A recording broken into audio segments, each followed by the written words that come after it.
The photo looked perfect at first. My son was grinning at the camera, cheeks flushed, hair sticking up in that way it always does after nap time. He was sitting at a tiny table with crayons scattered around, a bright construction paper sun on the wall behind him. It was the kind of picture every daycare sends to make parents feel good about where their kids are. I almost just hit download and sent it to my mom with a heart emoji. I almost printed it right then to put on the fridge. But something about the image made me pause. I couldn't have told you what it was in that moment. Just a feeling. So instead of closing the Daycare app, I pinched the screen to zoom in. If you've ever looked twice at something normal and suddenly realized you were seeing a completely different story, you know the feeling I had in that moment. Share your experience in the comments if you've been there, and if this is your first time here, please subscribe to help support the channel. Your support really matters. At first, I just admired my son's smile, the little paint stain on his shirt, the way he was holding a red crayon like it was the most important thing in the world. Then my eyes drifted past him to the background. Behind his shoulder, slightly out of focus, was the reading corner, a small bookshelf, a beanbag, a rug with alphabet letters, and slumped against the bookshelf was another child. At first, I thought the child was just resting, but when I zoomed in further, my stomach dropped. The little boy's pants were clearly soaked all the way down to his shoes. His face was red from crying. His eyes were closed, mouth slightly open. And right next to his head, sitting on the shelf, was a teacher's iPad, propped up like it had just been used. My brain tried to make excuses. Maybe he had just had an accident and they were about to change him. Maybe he had just calmed down. Maybe this was a weird angle. Then I noticed something else. In the reflection on the window behind them, faint but visible if you really looked, I could see one of the teachers, Miss Carla, holding her phone up, laughing with another staff member. I recognized her patterned scrubs.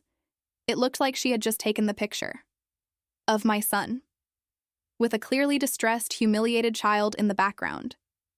I stared at the image so long my eyes hurt. I screenshotted it. I zoomed in on the reflection. I zoomed in on the little boy's face. I zoomed back out to see my son, smiling at the camera, completely unaware of the pain 2 feet behind him. My heart started to race. On its own, one photo isn't proof of anything more than bad judgment. But this wasn't the first time I'd felt uneasy about the way they used photos. Our daycare had an app where they posted daily pictures of the kids, smiling at lunch, playing with blocks, napping on cots. Cute stuff. At first, I'd loved it. It made me feel connected to my son's day. But over the past few weeks, something had started to bother me. There were a lot of photos of kids mid-cry, tears still on their faces, eyes puffy, captions like, "Big feelings today," with a laughing emoji.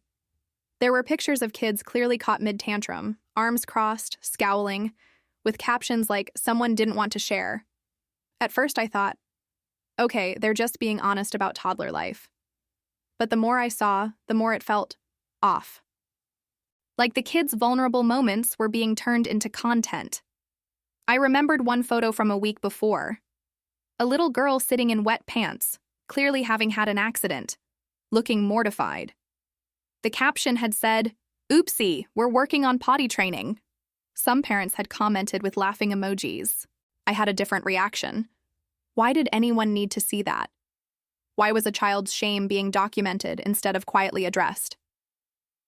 When I saw the boy behind my son in that new picture with his soaked pants and tear-stained face, something clicked.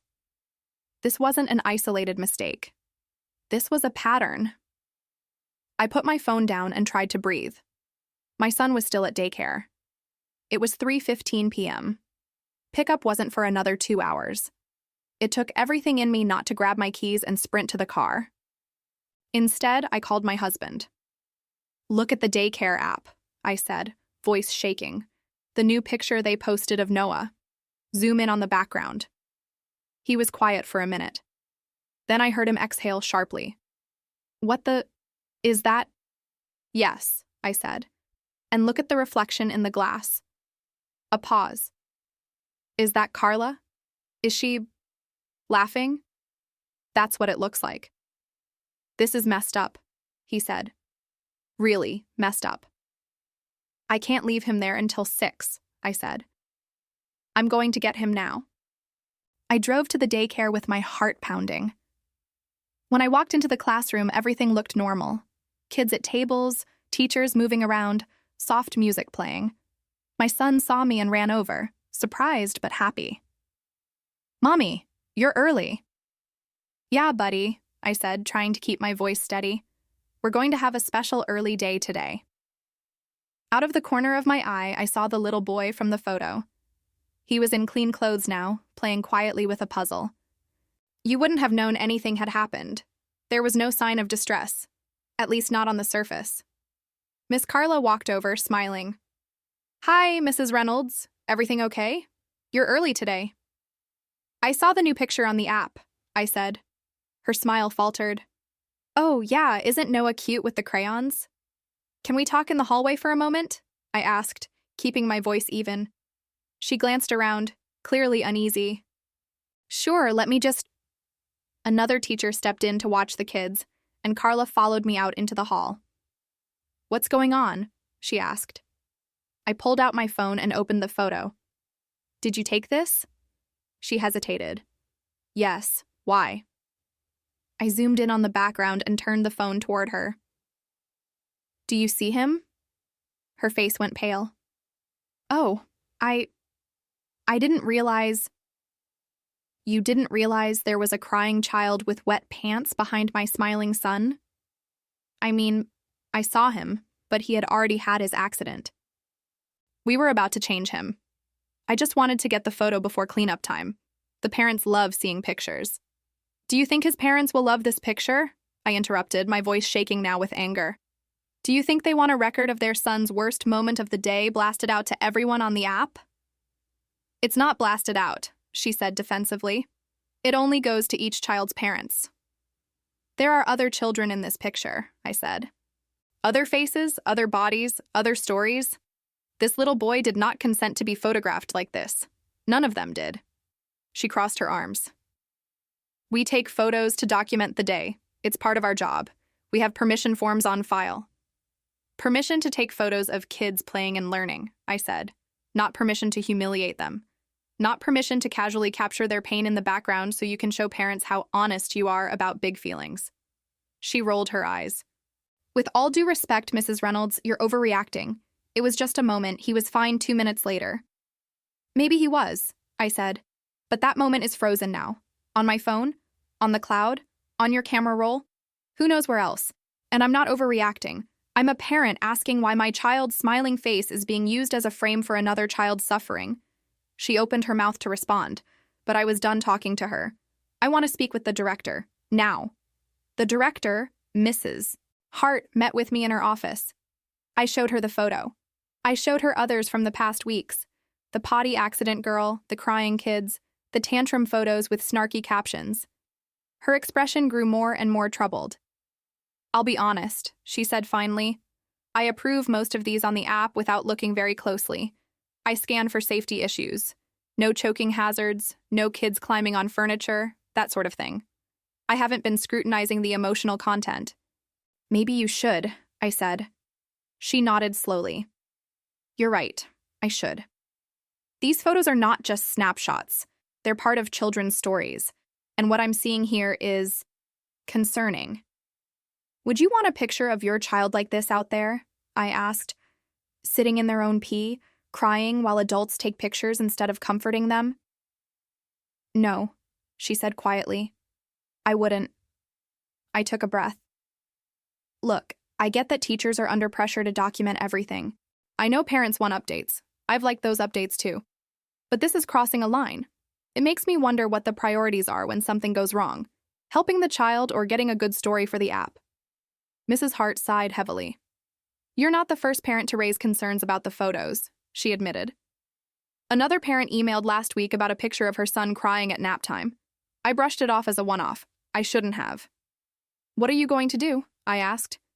"First, I'm taking that photo down immediately," she said. "And I will personally call the parents of the boy in the background to apologize. Then I'm going to review every photo we've posted in the last month and remove anything that shows children in distress or vulnerable states. After that, we're going to rewrite our photo policy from the ground up." I felt a little bit of tension release from my shoulders. What about training teachers not to take those pictures in the first place? I asked. That's part of it, she said.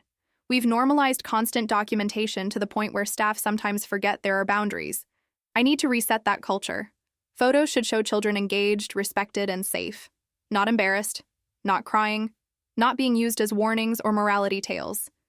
I thought about a Reddit thread I'd seen where early childhood professionals were horrified by similar accident photos being used as subtle punishment or proof of misbehavior, calling it a form of emotional abuse. At the time, I'd thought, at least that's not my center. Now, I wasn't so sure. I picked up Noah early for the rest of that week. I watched more closely at drop-off. I paid attention to how teachers reacted when kids cried, when they spilled, when they lost control. What I saw was complicated. Some teachers were beautiful in those moments, gentle, calm, focused entirely on the child. Others were clearly stretched thin, snapping "you're fine" or "big kids don't cry about that," while also trying to manage 10 other things. It wasn't cartoon villainy. It was human beings under pressure making bad choices. But for small children, those choices matter deeply.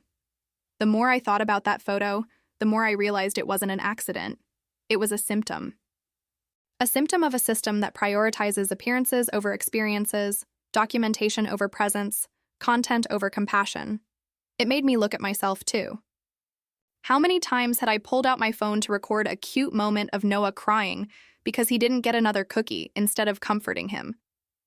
How many times had I sent a funny tantrum video to family, not thinking about how he might feel seeing it when he's older?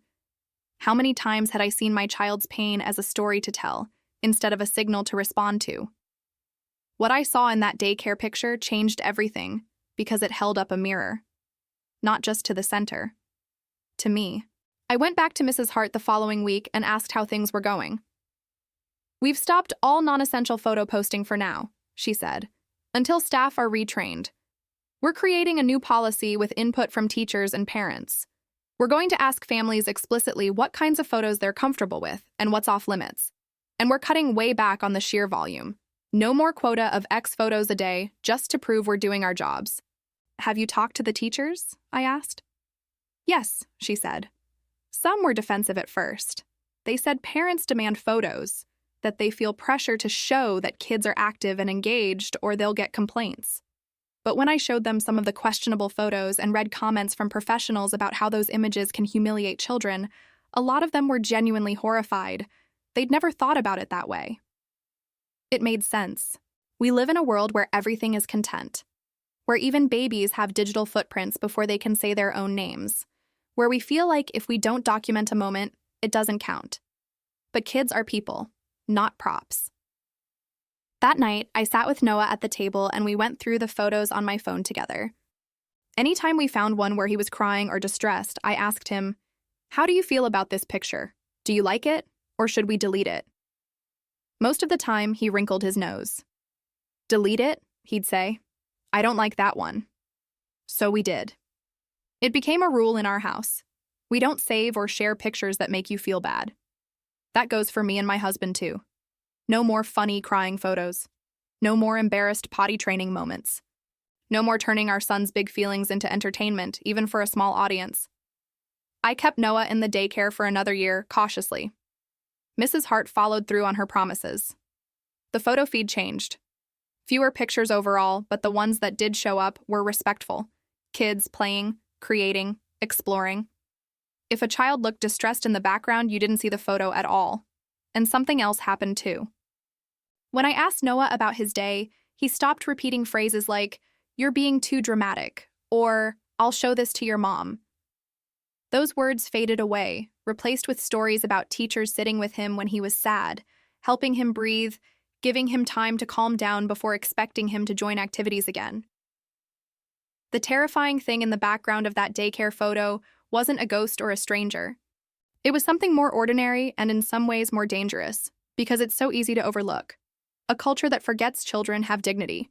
Children deserve privacy even before they can ask for it. They deserve adults who see them as humans first and content second, or not at all. They deserve to have their worst moments held gently, not captured forever. Now, whenever I get a photo from school, I look past my son. I look at the corners, the background, the reflection in the glass. Not because I'm hunting for horror, but because what happens around our kids says a lot about how they're really being treated. And when I take my own pictures, I try to remember what that terrified little boy on the floor taught me, without even knowing it. Just because you can take a picture doesn't mean you should. If this hit home for you, share it with another parent who might need to rethink how daycares, and we, as parents, use cameras around kids. Tag a teacher who's doing it right, who asks, "Is this respectful? Is this necessary?" before snapping. And if you haven't yet, subscribe so we can keep having honest conversations about what keeping kids truly safe and truly seen really means.